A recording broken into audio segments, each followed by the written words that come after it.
Hey boys, welcome back to another Farlight 84 video. My name is Agro and I have been a legend player ever since I started this game. I've peaked in the top 100 and we've won some tournaments as of recent, and I have about a 30 KD.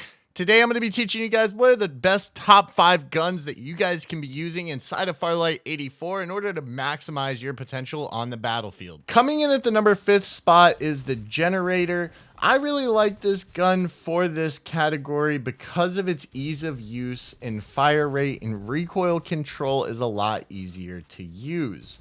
Now this gun excels in the early game to mid game, and I think it's a very viable choice for those areas of the map. I would not necessarily prioritize this weapon in endgame due to there being more viable options in the game.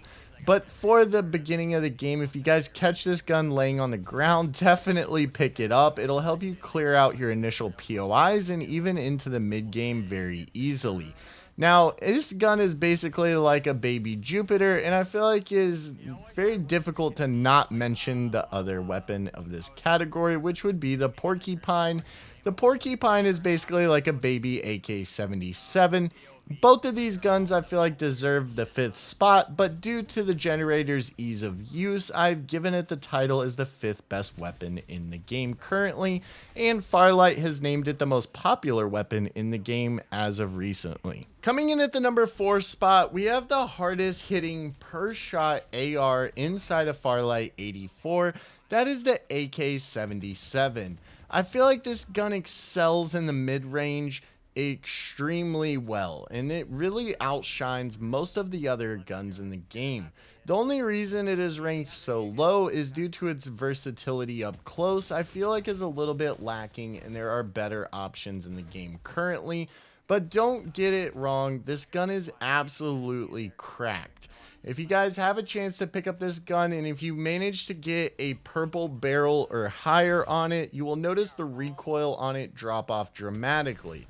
Now, if this gun does not have a bunch of attachments, you will notice the recoil being a little bit bigger, which is why it's in the number 4 spot, but it is definitely a solid choice for you to pick up and can even be brought into late game as well. Coming in at the number 3 spot is the Bar 95. This is a sniper rifle, and it is the best sniper rifle in the game. If you guys hit a headshot, it will immediately down an opponent, lending it an incredible advantage to applying pressure to the other team.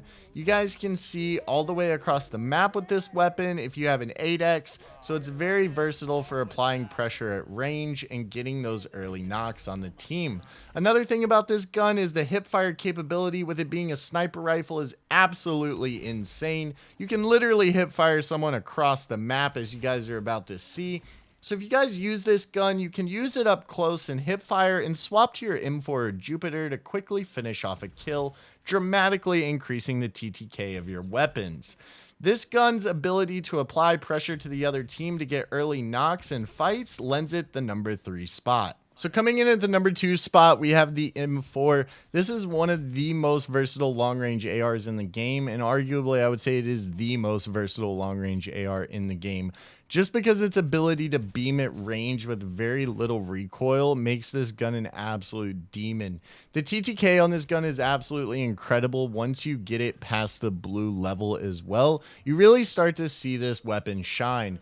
The weapon in itself, I think, is very important because having a low recoil profile is very important for hitting your headshots and being able to control the aim. So you guys can actually go for headshots at an incredible range, which is going to drop your opponents quicker. And as you guys know, as you level up your guns, the guns will hit harder. And as you add attachments, once you guys get a gold barrel for this gun, you really understand its true potential once you have it on purple or legendary level, because this thing will absolutely shred your opponents. And it's really good for holding down long range engagements. Say you have a sniper on your team, or even you yourself have a sniper. The ability to reach out at someone at 100 meters or more and be effective at that range is incredibly important for applying pressure for your team. For these reasons, I put this gun in the number 2 spot, and it is personally one of my favorite go-to guns in the game. I will typically always be running this gun in my kit. Coming in at the number 1 spot should be no surprise. It is none other than the crowd favorite, the Jupiter. The Jupiter is used by all sorts of high-level players and is renowned as one of the best guns in the game, and I think the reason for that is it is probably the most well-rounded weapon in the game. And what I mean by that is this gun feels like it is a flex between a AR and an SMG. Whereas the M4 is more just a raw AR platform, this gun lends you to an incredible movement speed and incredible versatility when you're flying and dashing in the air due to its hipfire capabilities connecting all the time. So the hipfire capabilities on this gun to crouch spam or dash up in the air and still hit your opponents is what lends this gun to being one of the most versatile weapons up close and at range. So if you guys see this gun on the battlefield, definitely prioritize it because your opponents will 100% be doing the same. And as you level up this gun, you will start to understand its true potential, as with most of the weapons in the game. This thing on Legendary with full attachments absolutely is monstrous. So I promise you guys, you will not be disappointed. If you like this video, please be sure to give it a thumbs up and consider subscribing for some of the best Farlight 84 content, and I will catch you guys in the next one.